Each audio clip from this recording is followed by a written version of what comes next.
여러분 안녕하십니까? 세월은 유소같이 지나갑니다. 벌써 5월 17일이네요. 자, 오늘도 예전과 같이 찬송과 기도로 예배를 시작하겠습니다. 오늘은 찬송가 338장 내 주를 가까이 하게 함, 통일 찬송가 364장입니다. 자, 찬송가로 시작하겠습니다. 내 주를 가까이 하려 함은 십자가 짐 같은 고생이나 내 인생 소원은 늘 찬송하면서 주께도 나가기 원합니다. 내 고생하는 것 옛 야곱이 돌베개 베고 잠 갔습니다. 꿈에도 소원이 늘 찬송하면서 주께도 나가기 원합니다. 전속에 가는 길 험하여도 생명길 되나니 은혜로다. 천사 날 부르니 늘 찬송하면서 주께도 나가기 원합니다. 야곱이 잠 깨어 일어난 후 돌란을 쌓은 것 본받아서 숨질 때 되도록 늘 찬송하면서 주께도 나가기 원합니다.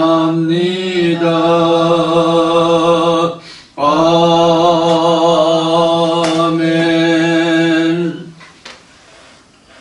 사랑과 생명과 은혜의 아버지 하나님, 우리가 이제 찬송을 들은 같이 우리가 마음을 다하고 뜻을 다하고 성품을 다하여 우리 목숨을 다한 날까지 주 앞에 나가기를 원하나 실상 우리의 삶은 그렇지 못한 가운데 있음을 이 아침 아버지 앞에 솔직히 낱낱이 고백하는 중에 있습니다.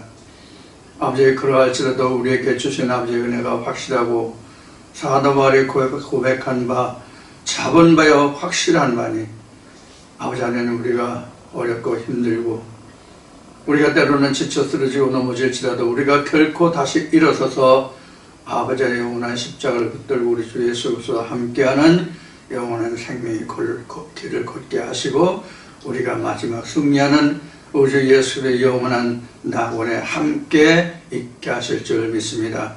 오늘 우리가 비록 힘들고 어려워 지치고 쓰러지고 넘어지고 낙망하고 우리가 힘들어하고 괴로워할지라도 아버지께서 우리의 마음을 아시오니 우리의 마음을 안위해 주시고 우리의 마음을 아버지께서 일으켜 세우시며 우리의 손을 잡아 주옵시며 우리를 아픔과 고통에서 일으켜 세우시고 낫게 하여 주옵시며 치료하여 주시는 하나님이 되어 주시길 원하고 또 그리하여 주실 줄을 믿습니다.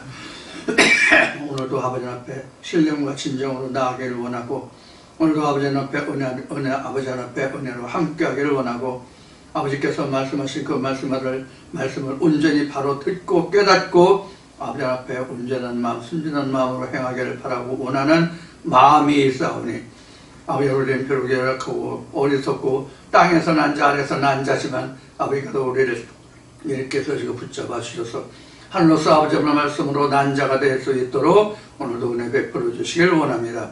오늘도 이 종을 통하여 아버지께서 대안하고 증거하실 말씀에도 아버지의 인을 쳐주시고 아버지의 친히 이 종의 입에 함께 하시고 아버지께서 우리 주 예수 그리스도로 하신 주의 성령의 감화 감동 역사하심으로 아버지 오늘날 이 순간까지 이 종에게 이성으로 나타내시고 말씀하시고 내게 보여주신 아버지의 말씀의 경륜을 조차 담대하게 대하고 증거할 수 있게 해주셔서 오늘도 아버지 이 시간에 전하고 증거하는 모든 자가 듣는 자들과 함께 아버지 하나님 다 같은 은혜 안에 함께하는 감화 감동 역사의 시간만이 있게 하여 주옵소서.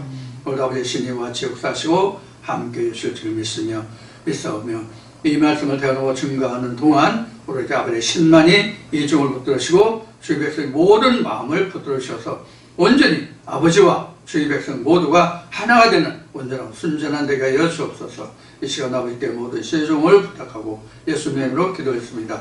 아멘. 오늘도 우리에게 참으로 복된 날, 좋은 날입니다. 마침 오늘 날씨도 상당히 좋습니다. 오늘이 벌써 5월 17일, 벌써 26년 5월도 지금 절반을 넘어서 중순에 지금 중반에 이르렀습니다. 지금 시골의 정황을 말씀드린다면 이제 모내기가 한참 시작되고 있는 그런 와중에 있고 모내기가 아무리 늦어도 망종 이전에 모내기를 해야 가을 추수에 지장이 없다고 하는 옛날 우리 조상들의 가르침이 있습니다. 그래서 망종이 6월 6일, 다음 달 6월 6일 현충일의 그 망종이거든요. 그래서 그날까지는 모내기가 온 논의 모내기가 시골에 끝납니다. 그러면 지금 시골 논이 물대기를 한참 해서 이제 물이 실어 있고 물 대는 논이 있고 물이 아직 안 된 논도 있고 이래서 지금 농촌이 한참 지금 바쁜 와중에 있습니다. 자, 그래서 1년 농사는 지금 6월 망종 전에 다 해야 됩니다. 이제 밭작물의 이제 때를 따라서 파종하는 것이 시기가 각각 다릅니다만은 밭작물 중에서 가장 늦게 파종하는 것이 아마 김장용 무배수가 될 거고, 그 다음에 이제 그 월동용 이제 이제 작물 중에서는 완두콩도 이제 그때 12월 달에 심는 것이 있고, 그렇지 않은 경우에 보면 2월 달에는 3월 초에, 2월 중순에는 3월 초에 직파하는 경우도 있고, 그렇습니다. 이제 마늘이 이제 10월 중하순이면 이제 마늘이 심어질 거고요. 이런 정도가 이제 현재 남아 있습니다. 자, 이와 같이 그 시골에 농어촌에 돌아가는 상황을 보면 이와 같이 모든 것이 다 시와 때가 있습니다. 하나님 말씀도 저는 항상 시와 때가 있다고 봅니다. 하나님 말씀이 언제나 우리의 주변에서 맴돌고 있어요. 그것도 내 눈과 내 마음에 항상 맴돌고 있어요. 그러나 그 말씀이 언제 어느 때 심어질 것인지는 그 아무도 모릅니다. 자기가 아무리 말씀을 열심히 상고하고 그 말씀을 보고 있다고 할지라도 그 말씀이 깨달아져서 그 말씀이 자기 땅에 떨어지고 자기에게 심어진 하나님의 말씀이 될 수 있는 것은 전혀 나의 생각과 의지와 무관하다는 것을 여러분들이 생각하셔야 됩니다.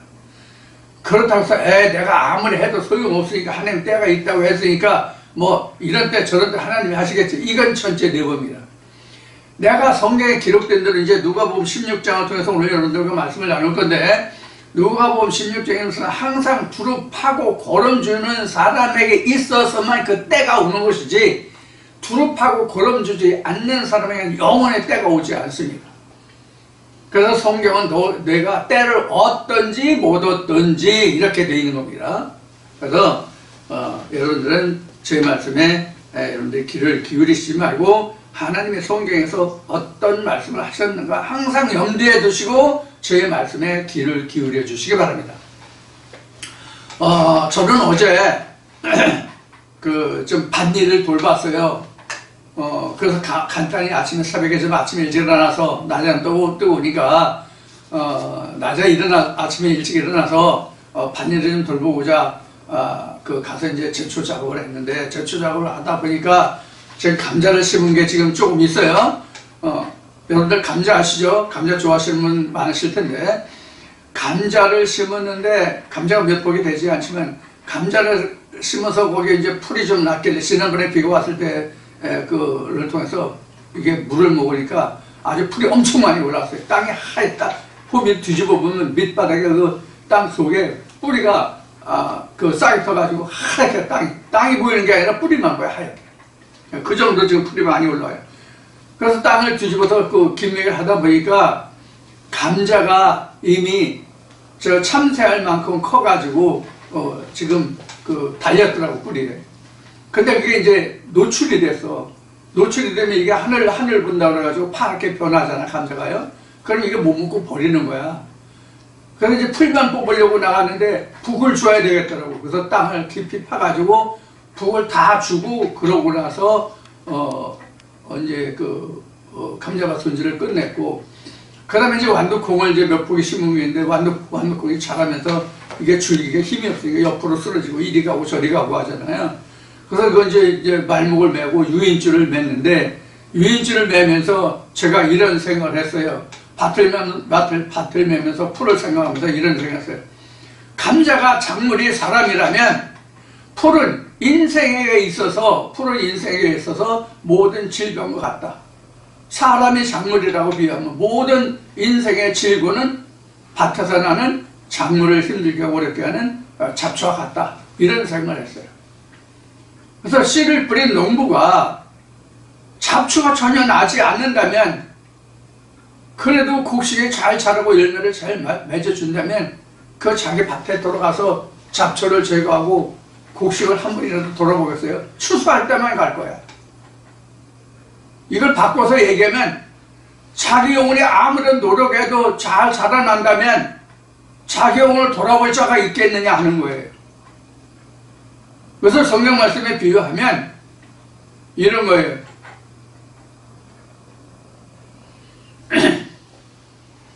자기 영혼을 돌아보지 않는 자는 자기 영혼을 사랑하지 않는 거다, 그런 얘기예요. 인생에 적당한 질고를 주셨으니 하나님이 이게 인생에 주신 복이라고 하는 거예요. 그러면 완두콩 얘기했잖아요. 완두콩에 말목을 메고 거기다 유인줄을 띄우면 이게 땅바닥에 엎어지고 이 바람에 쓸려서 이리 갔다 저리 갔다 하면서 그 콩깍지가 습도를 먹으면 이게 썩고 품질이 안 좋아요. 그러니까 말목을 메고 거기다 유인줄을 매. 그래, 나도 이렇게 힘없고 연약한 인생인데 나도 하나님이 내게 말목이 되어주고 인도하는 줄이 되어서 하나님이 내게 기둥이 되고, 즉 지팡이가 되고 내게 다림줄이 되었구나. 내가 유인줄이 되었구나. 이런 마음으로 감사함을 했어요. 그래서 저는 항상 밭에 나가서 일할 때마다 저는 하나님과 대화하는 것 같아요. 그래서 저는 친구들한테도 내가 밭에 나가서 일하는 게 아니라 이 자연이 나의 스승이다, 이런 얘기를 했어요.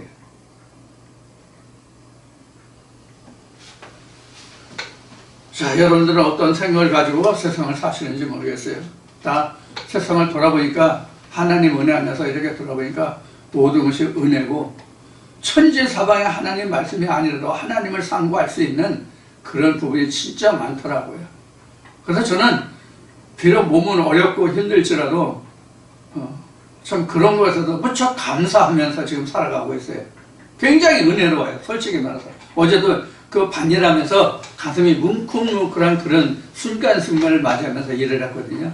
몸은 힘들어도 그렇게 하면서 내가 힘을 얻고 그래도 좀 그 몸이 시원치 않은데도 불구하고 힘을 얻고 그래도 건강을 지탱할 수 있는 것 같아요.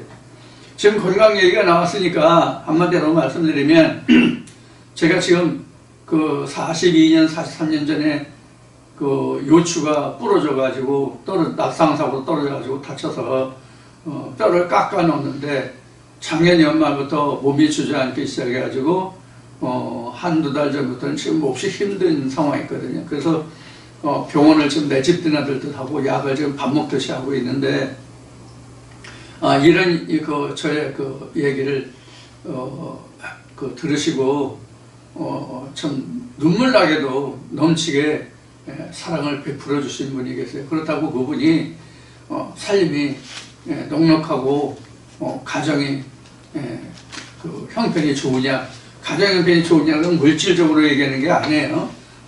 건강면으로 또 그 가족 간에 그 살아가는 면면이 무척 어렵고 힘들어요.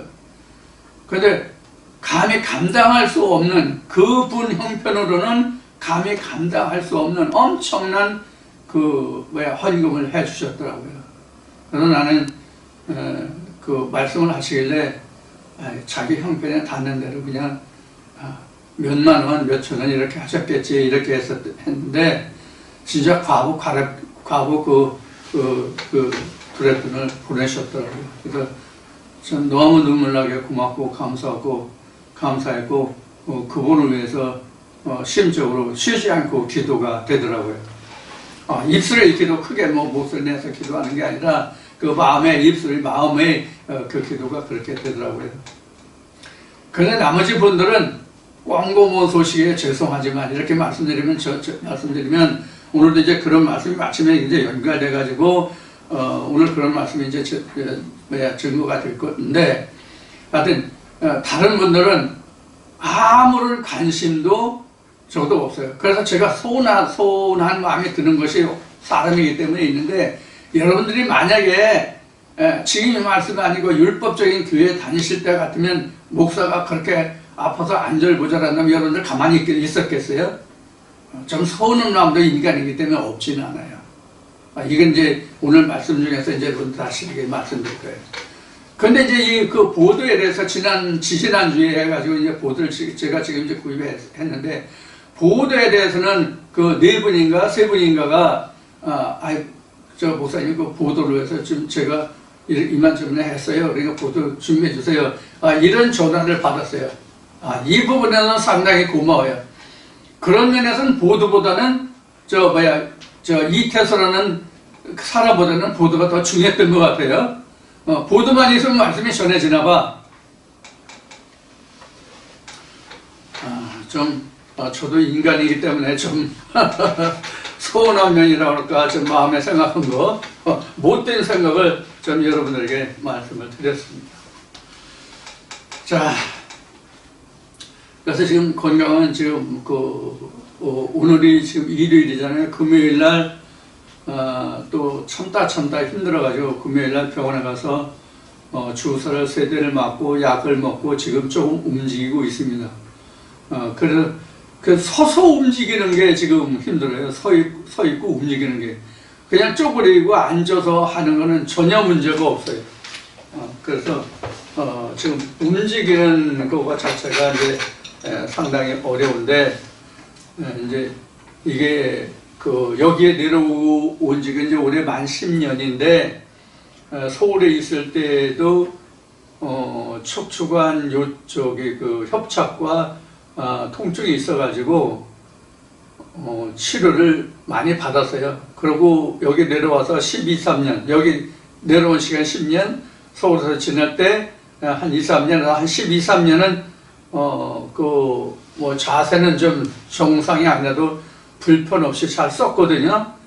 근데 지난 연말부터 시작해가지고 지금 몹시 지금 몸이 불편해서 방금 말씀드린 바와 같이 서서 걷고 움직이는 데는 상당한 그 어려움이 있어요.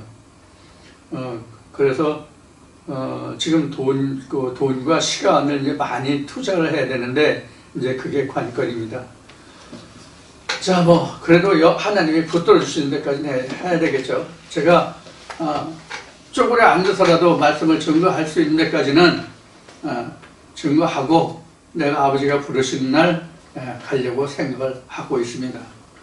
전에도 말씀을 드렸지만 이 말씀이 내가 신학으로나 내가 스스로 혼자라도 공부해서 독학으로 해서 내가 이 말씀을 받았고 이 말씀을 깨달은 것이라면 내가 공부해서 내가 얻은 건데 나 해도만 나 싫어 그만할래.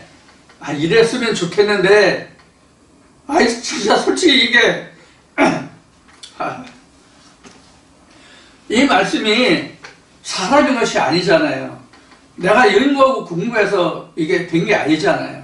물론 내가 하나님의 계신지 여부를 알기 위해서 쫓아다니고 고생한 시절은 있었지만은 사실 이건 내 것이 아니잖아요. 온전히 하나님의 것이잖아요. 그러니까 나는 힘들고 어려도 이걸 버릴 수가 없는 거야. 놓을 수가 없는 거야.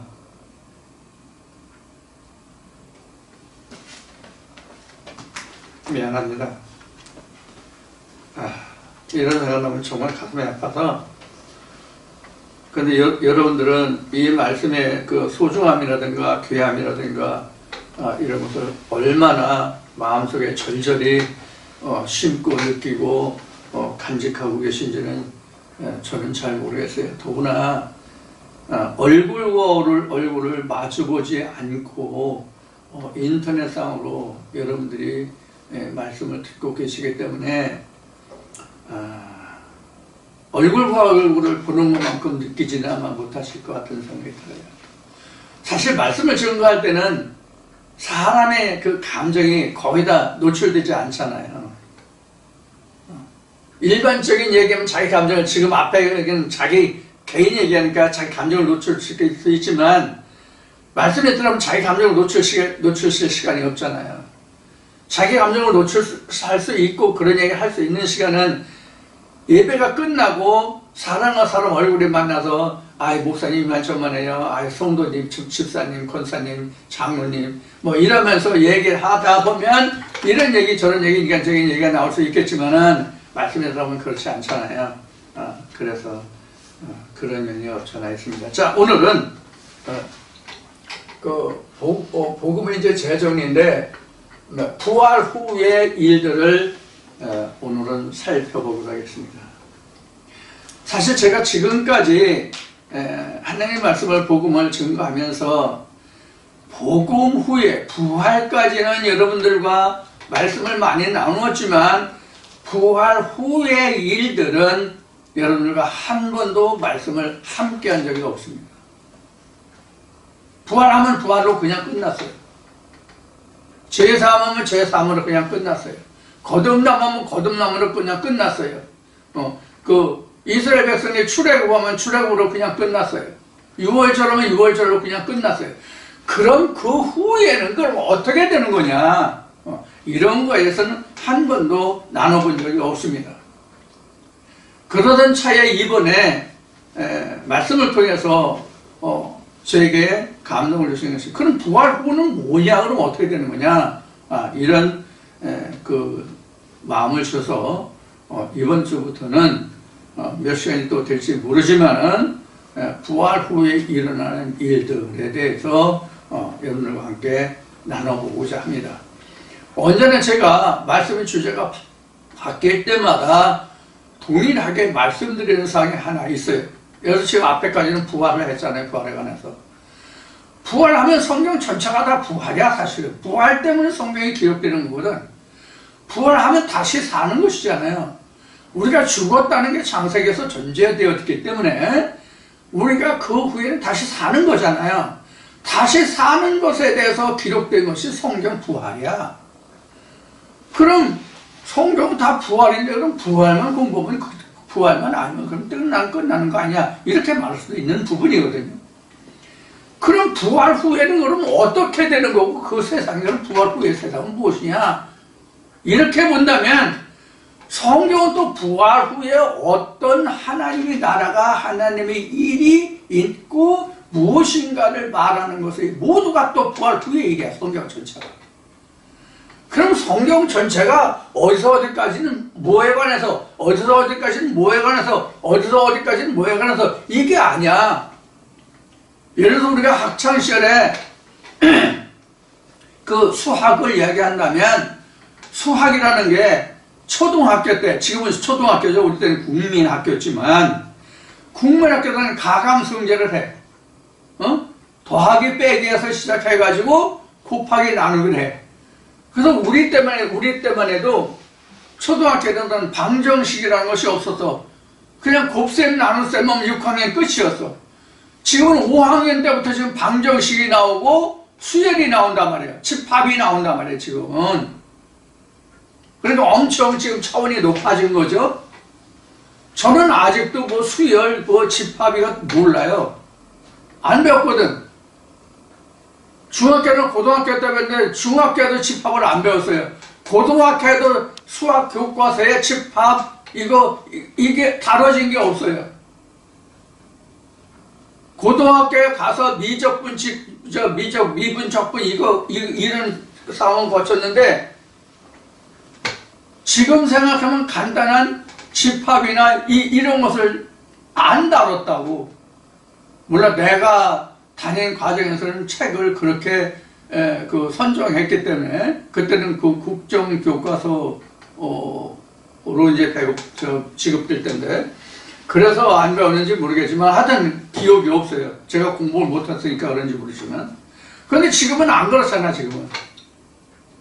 그러니까 성경도 수학으로 보면 이렇게 과정이 있잖아요. 초등학교 때, 중학교 때, 고등학교 때, 대학교 때. 물론 대학교 때 배우는 그 대학 수학도 고등학교까지 과정을 통해서 수학이 대학에 들어서 전문화되는 거거든요. 자, 그런 면에서 보면 고등학교까지는 수학도 일반 수학이야. 따지고 보면 미분, 적분 해도 그거는 일반 수학이야. 고등학교면 그것을 체계적으로 또 다시 배우거든. 응? 미분, 적분이 왜 필요하고 이렇게 하고서 이거 하는 것을 배우거든. 다만 고등학교 때는 미분, 적분이 이렇게 풀어지고 공식이 이렇게 풀어지고 이렇다 하는 거거든. 자, 이런 거 같이 우리 하나님 말씀도 이렇게 점진적으로 우리가 배워가야 돼요. 자라나야 된단 말이야. 자라나야 돼. 그래서 자라나지 못하는 믿음은 어떤 결과를 가져오느냐면 열매를 보지 못함이란 말이에요. 열매를 보지 못함. 그럼 성경에서 열매가 뭐예요? 예수잖아요. 예수를 본다는 것은 곧 하나님을 보는 거란 말이에요. 왜 그러냐면 나를 본 것이 곧 아버지를 본 것이라고 얘기했잖아, 예수가. 근데 우리가 성경을 상고하는 것은 예수를 발견하고 예수 그리스도 안에서 나를 발견하고 예수 그리스도 안에서 하나님을 발견하고 하나님 안에서 또 나를 발견하는 거예요. 이게 성경의 최종 목표예요. 내가 왜 예수 그리스도 발견되고 내가 왜 하나님으로 발견돼서 내가 하나님으로 되어야 하느냐 하는 것까지 알아야 성경의 결국이라고. 이게 열매라고.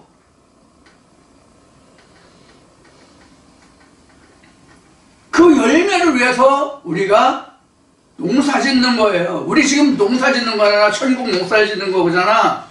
그래서 예수가 이렇게 했잖아. 내 아버지는 농부요, 나는 그 아들이라고. 그래서 우리도 아버지는 농부요, 나는 그 아들이라고. 나는 농사 짓는 자라고. 그래서 농사 짓는 것을 통해서 나는 하나님을 채우라는 거야. 나는 하나님을 공부하는 거야. 아, 성경에서 말씀에 기록된 것이 맨 말매가 아니라 초 뒤에, 진입 후에, 모두에 이야기하듯이 밭을 매는 게 아니라 나는 밭을 매면서 그 밭을 나는 스승으로 본다. 그러니 지금 우리가 성경을 상고하는 것은 지금 내가 나를 찾으려고 예수 그리스도를 발견하려고 하는 것이지만 결국 내 안에 잡초가 풀이 무엇인가, 그 잡초 속에서 나는 무엇인가. 그러니까 나와 잡초를 함께 봐야 된다고. 우리는 성경을 통해서 밭에 나서 김을 멜 때 작물과 잡초를 함께 본 것 같이 땅이라고 하는 것은 작물과 잡초를 함께 갖고 있거든요. 성경도 작물과 잡초를 함께 가지고 있다고 봐야 돼요. 그럼 성경에는 잡초를 가지고 있느냐? 아니에요. 절대로 성경에는 어느 잡초도 들어가 있지 않습니다. 그러면 왜 이 태도 저놈은 지가 목사를 하면서 말씀을 받았다는 이 작자가 왜 성경에 곡식도 있고 잡초도 있다고 얘기해요? 이태수 얘기 아니에요. 하나님이 그렇게 말씀하셨기 때문에 하는. 어떤 거냐면 그동안 신명기 말씀을 많이 얘기했죠. 내가 너희 앞에 한 법을 두노라. 이 법을 지키면 너에게 이게 작물이 되거니와 지키지 않으면 이게 잡초가 되리라. 이런 거잖아. 무슨 뜻인지 이해하세요? 내가 너희 앞에 계명을 두노라. 이 계명을 지키면 복이요, 지키지 않으면 저주라 이랬잖아요. 그 얘기하는 거예요. 너희가 이 말씀을 지키면 작물이 돼서 너에게 먹고 살 양식, 먹거리가 되거니와 지키지 않으면 너를 죽게 하는 멸망의 것이 될 거야. 이 얘기 같잖아요. 그래서 성경 말씀을 어떻게 받느냐에 따라서 성경 말씀을 내가 먹고 사는 작물이 되는가 하면, 양식이 되는가 하면 나를 죽게 하는, 병 들고 죽게 하는 그냥 독약이 될 뿐이라고. 그래서 성경은 작물과 잡초가 같이 있다. 오히려 독약이 같이 있다. 이렇게 얘기하고 싶네요. 무슨 뜻인지 이해하시겠습니까? 자, 그래서 오늘은 여러분들과 함께 나눌 말씀이 어디냐면, 어디 산다고 제가 얘기했는데 기억하십니까? 까먹었지 또. 누가복음이에요. 누가복음 어디서부터 좀 시작하고 싶은가 하면은, 사실 누가복음 14절부터 시작하고 싶은데, 조금, 살펴볼 그 말씀이 있기 때문에, 어디서부터 살펴보고 싶은가 하면은, 그 사람은 구장을 다 해야 되는데, 구장 다 해도 지금 이게 하나도 부족함이 없는데, 그러면 또 시간이 많이 걸리니까 어디서부터 보냐면, 요한복음 16장 9절부터 보겠습니다. 누가복음 16장 9절부터 보겠습니다.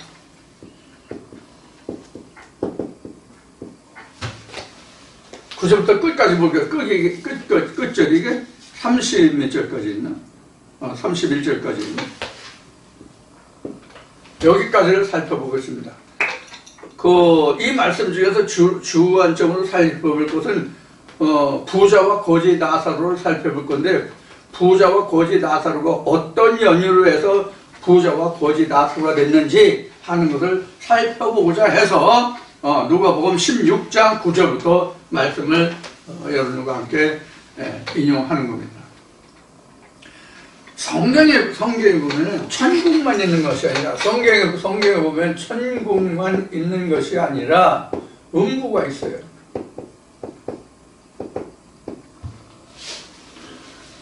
근데 지난주에 잠깐 언급을 한 것 같은데, 이 천국은 성경 전체를 통해서 47회가 언급이 돼요.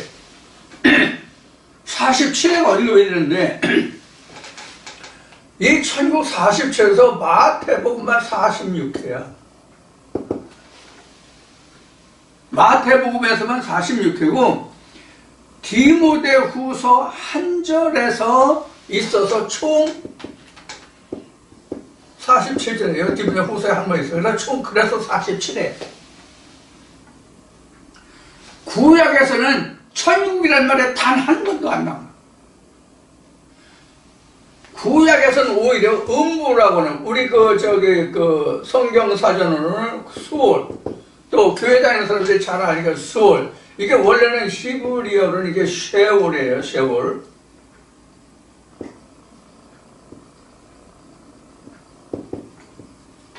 쉐월이에요. 쉐월인데 이게 이제 음부, 이게 이제 지옥이라는 얘기예요. 여러분, 이 말씀에서 생각나는 것이 있습니까? 이 말씀에 생각나는 것이 있습니까? 단순하게 질문하면 이런 질문을 우리가 해볼 수 있어요. 왜 구약에는 천국이라는 말이 없을까? 음부는 있는데. 이 이야기를 우리가 단순하게 생각하면, 구약은 그럼 전부 음부만 있고 천국은 없나 보다, 이렇게 생각할 수 있는 부분이잖아요. 어떤 의미로 말씀드리는가 하면은, 있는 것을 표현하는 것이 그때 당시의 모든 것이거든. 예를 들어서 지금 이 세상에서 쓰는 단어 중에서 최위의 단어가 나는 AI라는 단어라고 생각합니다. 현재 적용하는 부분에서 최상위의 그 기술 분야가 테크닉이. 그러면 AI가 있기 때문에 AI라는 단어가, 인공지능이라는 단어가 지금 쓰고 있는 거란 말이에요. 이게 없다면 이 단어가 나와요? 안 나오거든. 그러니까 구약에 천국이라는 단어가 없다는 것은, 그리고 수월만 있다는 것은, 구약에서는 천국이라는 것이 언급이 없다는 얘기예요. 천국이 없다는 얘기예요. 그러니까 단순하게 말하면 이 생각을 우리가 해보고 우리가 구약 신약을 들여다봤냐고. 신학자들이 왜 이것을 들여다봤으면 왜 얘기를 하고 신학자들이 이것을 왜 아직도 말하지 않을까?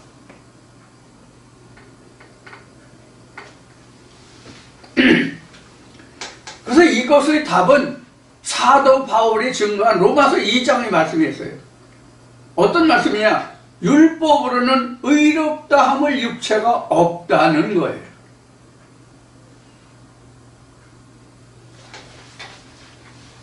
로마서에 바울이 율법으로는 의롭다 함을 입을 육체가 없다는 뜻은 그것으로는 곧 뭐다? 음보다 하는 얘기예요. 율법으로는 모두가 다 음보다 하는 얘기예요. 율법으로는 구원을 입을 육체가 없다는 얘기는 천국을 이루지 못한다는 뜻이에요. 그러니까 구약엔 천국이 없어요, 사실은. 구약만을 놓고 보면 천국이 없다고.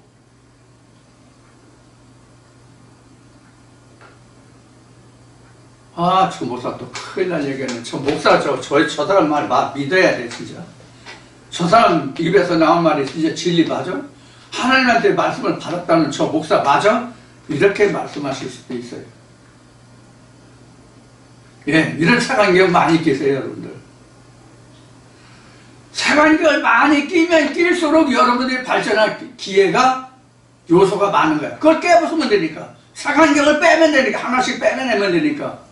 색안경을 빼내지 않고 오히려 그래 오 그래 하는 사람들이 더 위험해. 돌다리도 두드려보고 건너야 된다는 이야기를 하는 거예요. 자, 그래서 우리가 성경 말씀을 보면 창세기 2장에서 선악과를 먹지 말라고 돼 있잖아.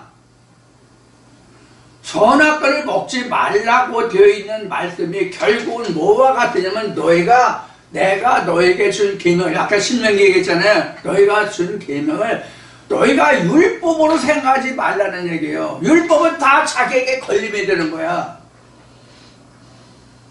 이스라엘 백성들 가장 간단한 게 뭐냐면 안식일이잖아요. 안식일. 이스라엘 백성이 지키게 뭐예요? 일하지 마. 이게 큰 걸림돌이잖아. 근데 예수는 와서 안식일에 일했어, 안 했어? 일했다. 그러면 일이 무엇이냐 하는 거야, 일이 무엇이냐가 문제거든. 어떤 일이냐 하는 거야. 육체로 할 수 있는 일이냐? 아니면 하나님의 말씀을 믿는 일이냐 이런 얘기예요. 둘 다 일이잖아. 그럼 어떤 일이 더 큽니까? 어떤 일이 더 크냐고.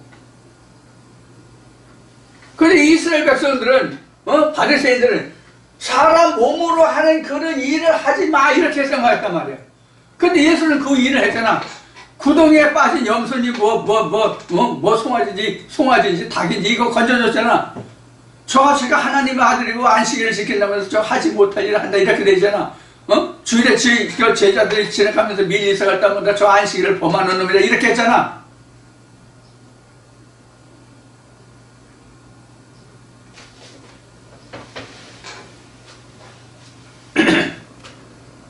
이게 바로 음부라는 일이 그렇단 말이에요. 이스라엘 백성들이 그 아론의 반차를 주는 그 제사장들이 모세의 말씀을 듣고 이스라엘 백성의 말씀을 전했는데 다 이렇게 흘렸단 말이에요. 사람이 하는 일로 흘렸단 말이에요.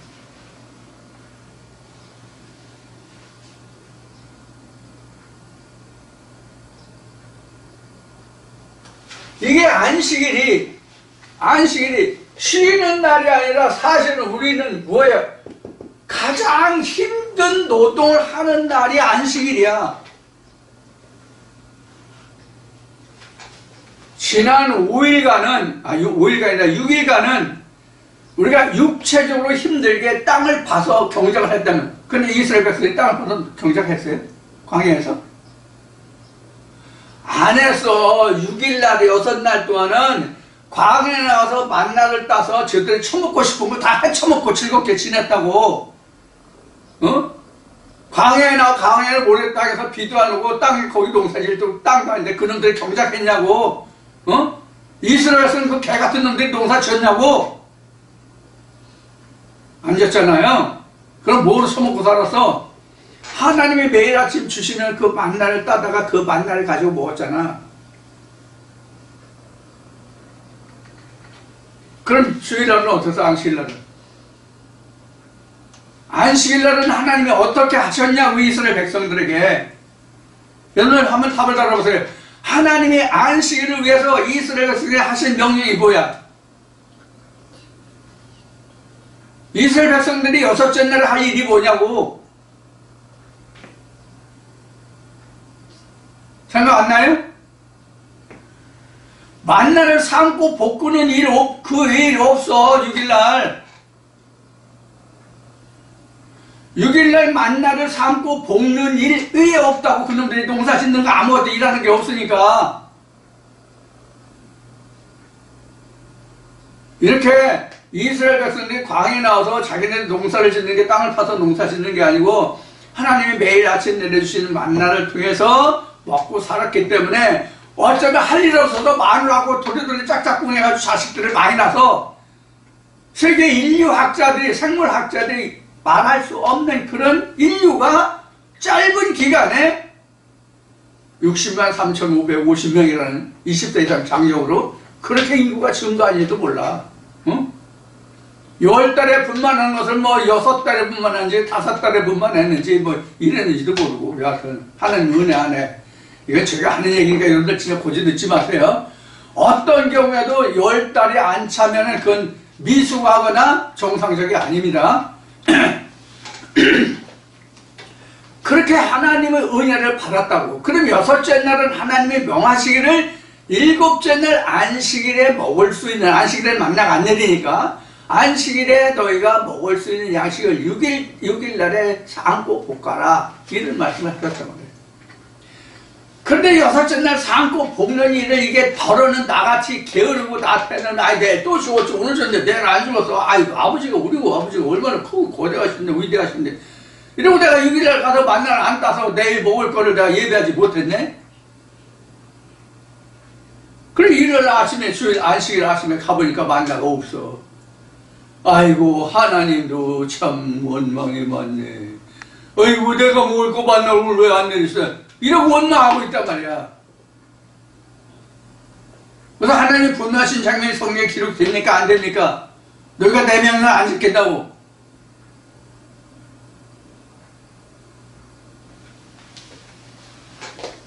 이 여섯째 날 2배를 더 떠서 만나를 뭐 똑같이 내렸는데 따기를 2배를 더 떠서 안식일 것까지.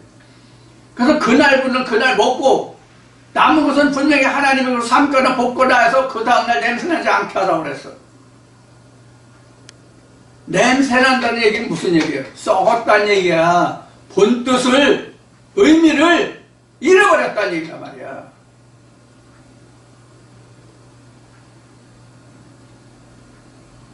그러면 7일날은 삶고 볶은 그 만나를 두고 하나님께 경배하는 날이야. 노는 날이 아니라, 안식일이 노는 날이 아니라, 만나를 따로 나가지 않는 날이 아니라, 당신이 주는 여섯째 날에 1분을 따서 1분을 먹고 오늘 7일분을 당신 말대로 삶고 볶았더니 이렇게 남은 것이 이것입니다 라고 하는 게 보여주고 감사하고 예배하는 날. 그래서 사바트야. 사바트. 이 7일이 하나님께 경배하고 예배하는 날. 여러분 지금 이 시간 7째 날 하나님 앞에 나왔잖아요. 뭐로 나왔습니까? 어떤 사바트를 가지고 나왔습니까? 사바트 올린 예물이 뭐냐고.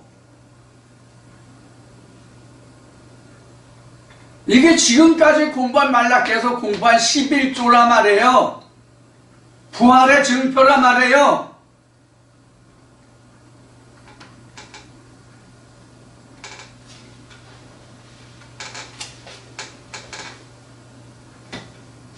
저도 매주 그 몇 명의 그 친구들이 교회 다니는 친구들도 있고 그래가지고 주일 그 카톡 메시지를 받아요. 뭐 거룩한 주일에 뭐 복되고 어쩌고 저쩌고 그렇고 작고 뭐 이런 얘기를 와요. 그래서 오늘 한 친구한테 이런 얘기를 썼어요. 거룩한 주일, 교회 다니는 사람은 누구나 다 거룩한 주일이라고 말할 수 있어요. 제가 댓글을 단 겁니다. 그 내용을 얘기하는 겁니다. 그대로는 아니지만 내용만 얘기할게요. 거룩한 주일입니다.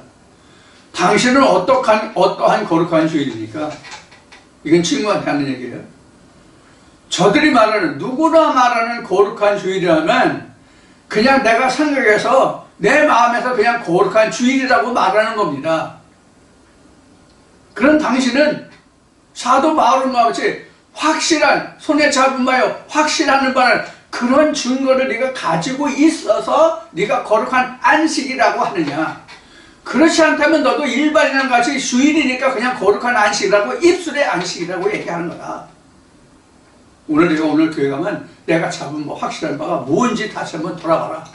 나는 내가 지금까지 신앙생활 착실하게 열심히 했으니까 너는 확실히 잡은 바가 확실한 바가 있는 줄 안다. 그럼 그 잡은 것을 더 확실하고 온전히 알아. 이제 이렇게 해서 지금 제와 제스처로 해가지고, 유화 제스처로 해가지고 이제 끝을 맺긴 했습니다만 이 친구가 뭘 느끼고 뭘 생각할지 몰라.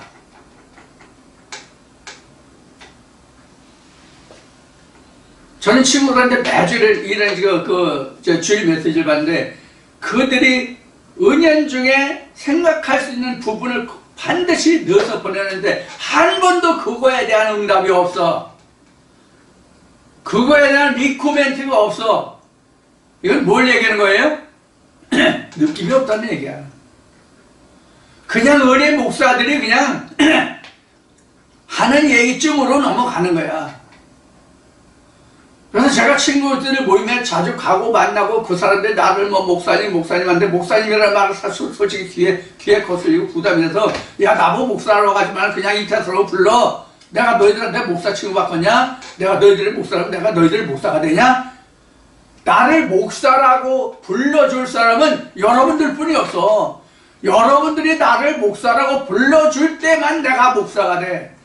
말씀이 없는 사람이 나를 목사라고 부르면 무슨 내가 목사가 되냐고. 내가 우리 딸이 이야기하는 거지. 목사가지 목사. 나를 목사라고 할 수 있는 사람은 말씀으로 함께 살아가는 무리 안에서만 목사라는 칭호가 성립할 수 있어요. 근데 좀 솔직히 말하면 목사 되지 못하는 그런 이제 안타까움이 좀 있어서 조금 불편해요, 사실은. 제 입장에서. 내가 목사 대우를 받고자 하는 것은 100%, 1000% 아버지 앞에 확실하고 분명하게 자신있게 말할 수 있는데, 그래도 사람이 대하는 입장은 그런 게 아니잖아. 자, 그래서 이제 천국과 음부를 얘기하면 이런 거예요. 그래서 음부라고 하는 것은 구약은 율법에 대해서 기록하고 있다는 얘기예요. 수월에 대해서. 너희가 창세기 2장을 얘기했잖아요. 너희가 성경을 선악과로 먹으면 음부야. 이 얘기란 말이야. 쉬운 얘기를 하면 한 단어로 표현하면 이런 얘기라고. 그래서 구약이 지나서 창세기 3장이 바로 생명과에서 처음 입을 연 게 지금 예수가 마객에 이끌려 40일간 금식하고 40일간 금식하고 마객에 이끌려서 3가지 시험을 받고 그 다음에 비로소 입을 열어서 천국 복음을 증거하잖아요. 천국에 가까운 나님, 너희가 신명에 가난한 자는 이렇게 해서 그 천국 복음이 시작해서 우리 신학적으로 얘기하는 산상수훈 말이죠. 그럼 산상수훈이 그냥 이루어지냐고.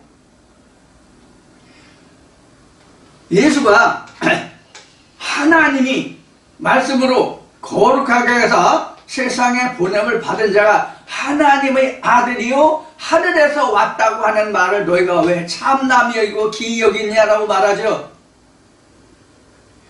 그리고 하나님이 보내신 돌은 시험하고 연단을 다 받은 돌이라고 성경 기록하잖아요. 예수가 시험 받은 게 이게 시험 연단을 받은 돌이라고, 시험 받은 돌이라고. 그래서 그가 참돌이야.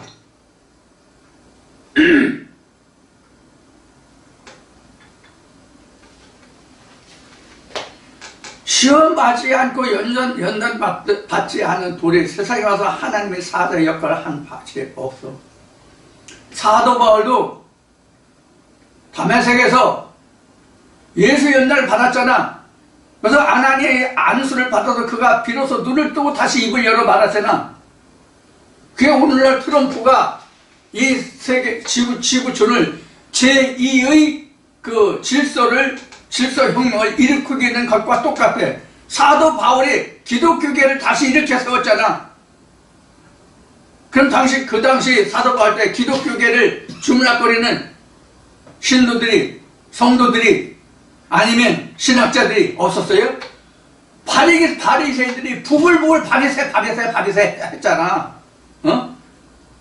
새 중에서 바리새가 제일 크대. 뭘 그렇게 바라는지 바리새. 그때 당시에 2000년째 유대 땅에 바리새가 새 중에서 제일 컸대. 그래서 이스라엘 백성들을 다 잡아먹었대. 예수도 잡아먹었대. 무슨 뜻인지 아시죠? 바리새인들이 예수를 잡아 죽인 거 아니야? 누가 죽였어? 오늘날 이야기하면 신학자들이 잡아 죽인 거잖아. 그게 하나님을 섬기는 예법이라고 하면서. 왜 그러겠어요? 율법으로 섬겼기 때문에 거기에는 수월뿐이 없는 거야. 감옥뿐이, 지옥뿐이. 하나님의 말씀인데, 그래서 하나님의 말씀이 앞에 얘기한 것 같이 작물도 되는가 하면 완전히 잡초가 돼서 작물을 완전히 잡아삼키는 것이 된다고. 이렇게 되면, 선악과가 되면, 그래서 이러한 선악과를 뒤집은 것이 신약 마태복음이고, 그것의 시작을 누구로 보느냐면 요한과 예수로 보는 거예요. 그래서 마태복음으로만 놓고 보면 예수가 세례요한에게 요단강에서 세례를 받고 40일 금식하고 마귀에 이끌려 세 가지 그 시험을 받잖아요. 이게 이제 연단된 돌이라는 얘기, 시험 받는 돌, 연단된 돌. 그 다음에 비로소 입을 열어서 천국이 가까웠으니 너희는 회개하라. 그 심령이 가난한 자는 뭐 이렇게 해서 산상순이 시작된 거라고. 이것을 우리가 다 겪어야 되는 거야. 예수만 겪는 게 아니야. 왜 우리도 겪어야 되냐면, 우리도 이 말씀을 통해서 연단을 받아서 예수가 돼야 되거든. 그럼 우리 연단을 받는 게 뭐냐? 이 말씀이 과연 옳고 그르냐, 생명이냐, 사망이냐를 내가 다 시험해봐야 된단 말이야. 다 시험하고 남은 부분이 예수야. 그럼 우리가 남은 돌, 시험 받은 돌이 되는 거야, 우리도. 이렇게 시험을 하는 거야, 우리도. 그 시험된 돌만이 내게 남아서 온전한 예수가 되고 반석이 되고 하나님의 성전이 세워지는 거야. 그래서 천국이라는 말이 마태복음에만 나와 있어. 다른 말씀에는 거의 없어. 마태복음에만 46회 나온다고 되어 있잖아요. 그래서 마태복음은 천국장인데 그 천국장 중에서도 마태복음 13장이 천국장이야. 왜 마태복음이 천국장이냐면 그때 천국에서 아마 마태복음이 써졌나 봐. 천국에서. 그래서 천국장이야. 마태복음 16장이 천국장이야. 그 중에서도 마태복음 13장이야. 마태복음 10장에서 씨를 뿌려. 그래서 마태복음 13장이 복음서 중에 복음서야. 어떻게 해야 우리가 천국을 이룰 수 있느냐 하는 것이. 거기서 씨가 두 가지 나오잖아. 하나님의 아들들이 뿌린 씨와 밤에 몰려와서 씨 뿌리는 마귀 씨와. 그래서 마태복음 13장이 주씨와 마씨의 대결이야, 사실은. 이것을 신명기 말씀에서 하나님이 말씀하셨다고. 내가 너에게 한 계명을 주는데 한 계명을 주는데 지키면 복이고 그렇지 않으면 화다. 그것의 단적인 예가 마태복음에 와서 예수가 베푸는 그 말씀에 들어온 자는 어떻게 됐어요? 그렇지 않은 자는 어떻게 됐어요? 가장 확실한 씨를 뿌린 자가 예수라고. 성경에서 성경 구약 신약을 통해서 가장 확실한 씨를 뿌린 자가 예수라고. 물론 예수도 뿌렸고 모세도 뿌렸어요. 하나님의 씨를. 그럼 모세는 껍데기를 뿌렸고 예수는 알맹이를 뿌렸다. 이 차이는 있어요. 이거 무슨 뜻인지 여러분 이해하십니까? 껍데기와 알맹이? 껍데기는 표면을 까야 되고 껍질을 까야 알맹이가 나오잖아요. 표면으로 한 건. 그런데 예수는 알맹이를 뿌렸다고 그랬잖아요. 그럼 그 알맹이를 알기 위해서는 뭐가 필요해? 역설적으로 껍데기가 필요해. 껍질째 그냥 씨를 뿌린 것은 껍질을 까고 나와야 부를 하잖아. 무슨 뜻인지 아세요? 모든 곡식에 뿌릴 때 씨를 뿌리지 그 씨눈만 뿌리는 게 아니잖아. 씨눈만 뿌리면 아가 안 돼. 씨가 안 나와. 싹이 안 터. 살을 포함해야지. 살을 포함해야 그 씨눈이 살에서 공급되는 영양을 바탕 삼아서 씨가 눈을 뜨고 자라는 거야. 뿌리를 내려서 자기가 영양을 흡수하기 전까지는 자기 몸에서 나오는 영양으로 사는 거야. 그러니까 이게 가시 물고기하고 똑같은 거야. 자기가 새끼들을 부화시키고 자기가 죽어서 새끼들한테 그 몸을 다 파먹고 새끼들이 자라게 하잖아. 그러니까 가시 물고기하고 똑같은 거야. 씨 역할이. 응? 자, 이렇게 우리가 율법에서는 껍질을 까고 나와야 부활이야. 부활이라는 게 그렇잖아요. 그래서 이게 뭐냐면 창세기 2장에서 얘기한 선악과야. 껍질째 나왔기 때문에. 껍질째 있기 때문에 속이 드러나 있지 않기 때문에 이게 선악과야. 근데 창세기 3장에서는 알맹이만 나왔거든. 생명나무 열면은 생명이 보였거든. 그러면 생명나무가 온전해. 지금 신약에 가서는 알맹이만 줬다는 얘기를 했잖아요. 예수가 알맹이만 줬다고 얘기했잖아요. 그 알맹이는 껍데기가 뭔지를 알아야, 껍데기를 씌워야 그 알맹이가 온전한 거야. 그래서 예수가 말하기를 내가 너에게 전한 말은 율법이나 이것을 폐하고 없애려 온 것이 아니라 그것을 오히려 완전케 온전케 하러 왔다가 그거예요. 그래서 진리는 껍데기를 씌워야 온전한 거고 율법은 껍데기를 벗겨야 사는 거고 부활할 수 있는 거고 그런 거란 말이에요. 우리가 성경 말씀이 이렇다 하는 것을 자연을 통해서 우리가 이것을 습득하고 이해하고 우리가 이 말씀을 받았으니 내가 어떻게 이 말씀을 살려야 되고 이 말씀을 간수해야 되는지 여러분들이 생각하고 들으셨냐 하는 얘기예요. 얘기는 어떤 뜻이냐면 율법의 말씀을, 본문의 말씀을 벗겨서 진리로 나온 것이 신약이잖아, 예수잖아. 그럼 예수를 어떻게 본문의 말씀으로 보호할 거냐 하는 거예요. 즉 이 얘기는 본문, 진리 그 핵심의 말씀을 율법이 없으면 진리가 온전해요? 율법이 없으면, 즉 겉옷이 없으면 속옷만 입고 내가 살 수 있냐고. 응? 요새 여자들 티팬티를 좋아하는 여자들이 많다는데 티팬티하고 절곡지만 가리는 브레저만 입고 세상에 살 수 있냐고. 그것이 진리라고 가정한다면 티팬티와 절곡지만 가리는 브레저를 온전히 하려면 뭐가 필요해? 겉옷에 화려한 유명한 메이크 옷이 필요해. 수백 수천만 원 하는 명품이. 안다스네? 제가 어떤 의미를 말하는지? 지금 티팬티를 말하는 게 아니야. 절곡지를 가리는 브레저를 얘기하는 게 아니야. 진리가 아무리 세상의 유행을 쫓아가고 멋지고 좋은 것이라 할지라도 그것이 하나님의 율법으로 보호함을 받지 못하면, 본문의 율법을 받지 못하면 그게 온전치 못하다는 얘기예요. 아무리 속옷이 명품이고 좋은 거 수백 수천만 원을 하잖아. 그것만 입고 사용하는 사람 있어요? 없잖아. 하나님 말씀도 마찬가지다는 얘기예요.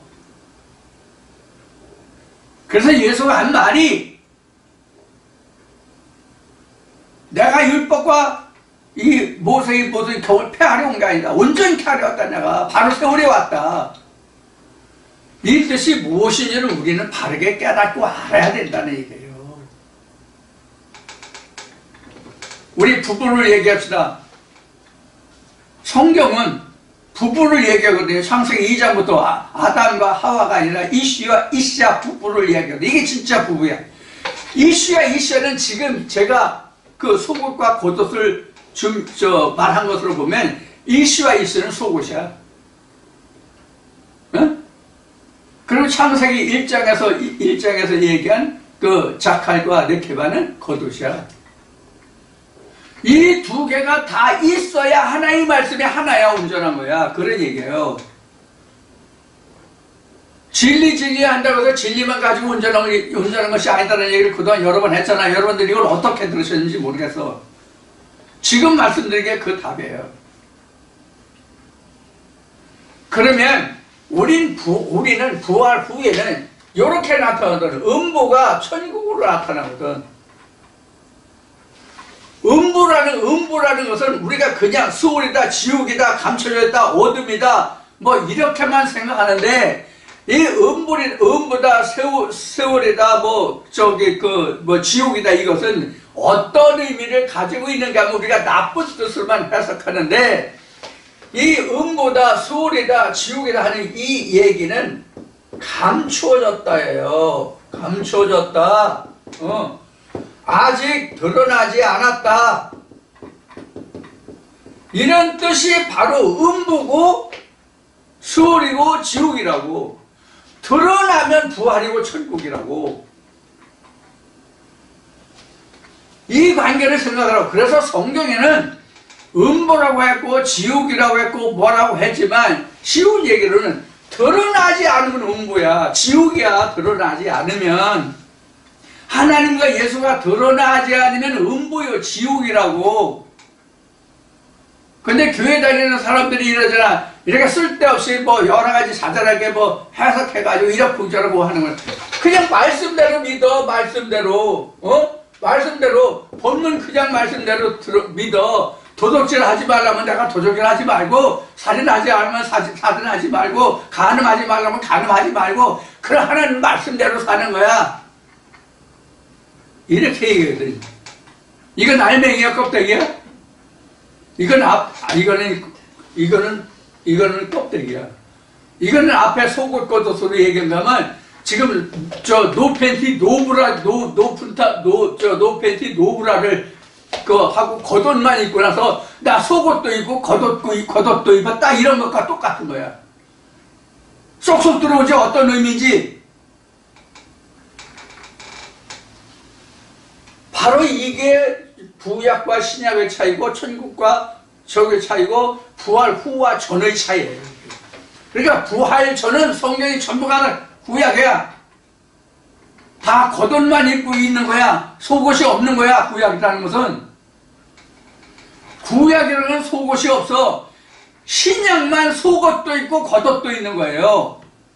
그래서 예수가 요한복음 19장에서 그가 죽을 때 옷을 벗겨보니까 겉옷과 속옷이 있었잖아. 기억하십니까? 에? 히마티온과 키톤이 있었잖아.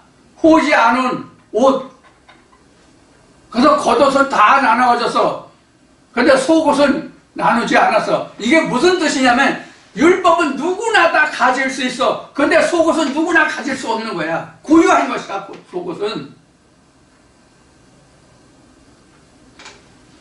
세상에 사는 사람들은 남자나 여자나 다 속옷과 겉옷을 입어요. 근데 믿음, 성경을 놓고 보면 겉옷만 입고 다니는 사람이 10명 중 9명이야. 100명으로 얘기하면 98명이야. 1000명으로 하면 9880명이야. 1000명으로 하면 980명이야. 1000명을 놓고 왔는데 어떻게 9880이 돼. 3번 너무 잘하네. 자, 이러한 것이 오늘날 우리가 성경을 보면서도 성경이 무엇인지 도대체 생각조차 못하고 그냥 목사가 이렇습니다 하면 아 그렇구나, 저렇습니다 하면 아 저렇구나, 그렇습니다 하면 아 그렇구나. 이게 오늘날 목회 현장, 교회 현장, 신학의 현장이에요. 우리도 그렇지 않은가 모르겠어요. 우리도 그렇지 않은지 모르겠다고. 그 책임은 모두가 목회자에게 있는 거야. 듣는 성도들에게 있는 게 아니라고. 전하는 목회자에게 있는 거라고. 이 책임은 목회자들이 이거를 이렇다 저렇다 이거다 저거다 말씀 마시고 산에 가야 법을 잡고 이걸 분명히 얘기해 줘야 되거든. 그래야 목회자지. 미처 자기가 깨닫지 못하고 알지 못하면 어쩔 수 없지만 적어도 자기가 깨닫고 자기가 안 것까지는 다 숨김없이 다 나타내야 돼. 그것이 좋은 것이든 나쁜 것이든 무조건 다 해야 돼. 하나님 앞에 선하고 악한 것이 없어. 따로 없어. 우상의 제물 받고 너희가 그것을 뭐 어쩌다 해도 하나님께 기도함으로 거룩하여진다는 말씀까지 하나님이 지으신 것 중에 하나도 부정한 것이 없다. 그것을 부정하다고 생각하는 그 자체가 부정하다 하는 말씀과 같이, 부정의 기준은, 나쁘다의 기준은, 지옥이다 감옥이다 하는 기준은 사람에게 있지 하나님에게 있지는 않다. 이런 것을 우리가 명심해야 됩니다. 자, 이 연사 혼자 떠들다 보니까 벌써 1시간이 훌쩍 지났습니다. 이 연사 목이 말라서 잠시 쉬었다 다시 하겠습니다. 자, 잠시 후에 봐요. 자, 잠시 후에 다시 급한 양하고 마시겠습니다.